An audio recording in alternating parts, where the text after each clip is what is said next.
नमस्कार, बहुत बहुत स्वागत है आपका इंडिया जंक्शन में। मैं हूं आपके साथ Piyush Mani Awasthi. One nation one election को लेकर अब तमाम कोशिशें पूरी हो चुकी हैं। एनडीए एड़ी से चोटी तक का जोर लगाएगा, तो वहीं विपक्ष इसको रोकने की हर संभव कोशिश भी करने का प्रयास करेगा। और अगर बिल पास भी हो गया तो उत्तर प्रदेश में होने वाले 2032 के चुनाव 2029 में यानी 3 साल पहले ही हो जाएंगे। ऐसे में क्या होगी उत्तर प्रदेश की तमाम पार्टियों की स्थिति? देखिए इंडिया जंक्शन की रिपोर्ट, सत्ता के साइड इफेक्ट। बीते कई समय से भारतीय जनता पार्टी के लिए वन नेशन वन इलेक्शन एक टारगेट हुआ करता था। पूर्व राष्ट्रपति रामनाथ कोविंद की अध्यक्षता में बनाई गई कमेटी की सिफारिशों को मानते हुए मोदी सरकार ने अब इस फैसले पर अपना एक कदम और आगे बढ़ा दिया है। लेकिन अभी हाल ही में हुए लोकसभा चुनाव 2024 और 2022 में हुए विधानसभा चुनाव के बाद भाजपा की उतार चढ़ाव भरी राजनीति सामने देखने को मिली है। जहां बीजेपी के हाथ से अयोध्या सरक गई, तो वहीं अब 10 सीटों पर होने वाले विधानसभा उपचुनाव को लेकर भाजपा ने भी अपनी कमर कस रखी है। लेकिन इसी बीच मोदी सरकार अगर शीतकालीन सत्र में ये कानून पास करा ले जाती है तो इसका क्या असर उत्तर प्रदेश के आने वाले चुनाव पर पड़ेगा, ये अपने आप में एक बहुत बड़ा सवाल है। और इसी सवाल का जवाब आज की इस रिपोर्ट में हम आपको दिखाएंगे भी और बताएंगे भी।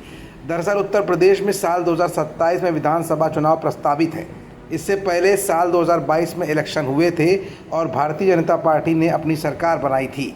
अब जबकि एक राष्ट्र एक चुनाव की चर्चा शुरू हो चुकी है और केंद्रीय कैबिनेट ने पूर्व राष्ट्रपति रामनाथ कोविंद के नेतृत्व वाली कमेटी की रिपोर्ट को स्वीकृति दे दी है। ऐसे में नए समीकरणों, नए कयासों का दौर भी अब शुरू हो चला है। यूपी में विधानसभा चुनाव और देश में लोकसभा चुनाव के बीच 2 से ढाई साल का अंतर होता है। मसलन साल 2014 आम चुनाव के बाद वर्ष 2017 में यूपी में विधानसभा चुनाव हुए, फिर साल 2019 में लोकसभा चुनाव हुए और सन 2022 में यूपी में चुनाव हुए विधानसभा के। इसी तरह साल 2024 में लोकसभा चुनाव हुए और साल 2027 में यूपी में विधानसभा चुनाव होने हैं। अगर ये मान लिया जाए कि एक राष्ट्र एक चुनाव की अवधारणा के तहत अगर साल 2029 में सभी विधानसभा चुनाव एक साथ होंगे तो यूपी में तय समय से 3 साल पहले ही इलेक्शन हो सकते हैं। 2027 में चुनाव के बाद अगला चुनाव 2032 में प्रस्तावित होगा। अगर 2029 में सभी विधानसभा को चुनाव होंगे तो यूपी में तय समय से पहले ही चुनाव होने की परिस्थितियां बन जाएंगी। ऐसे में जहां एक तरफ भारतीय जनता पार्टी लोकसभा चुनाव में उत्तर प्रदेश में बेहतर प्रदर्शन नहीं कर पाई थी, one nation one election bill के पास होने पर 2029 में अगर एक साथ लोकसभा और उत्तर प्रदेश विधानसभा का चुनाव होता है तो कहीं ना कहीं भाजपा के लिए भी चुनौती भरा साबित होगा।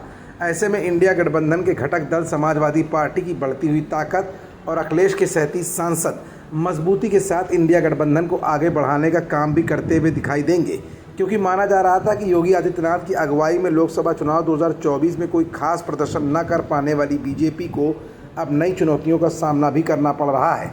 तो वहीं अखिलेश की साइकिल का पहिया इस समय तेज़ी के साथ घूमता हुआ दिखाई दे रहा है, जिसका फ़ायदा one nation one election bill के पास होने के बाद अखिलेश को भी मिलता हुआ दिखेगा। खबरों से जुड़े रहने के लिए सब्सक्राइब करें हमारा चैनल इंडिया जंक्शन।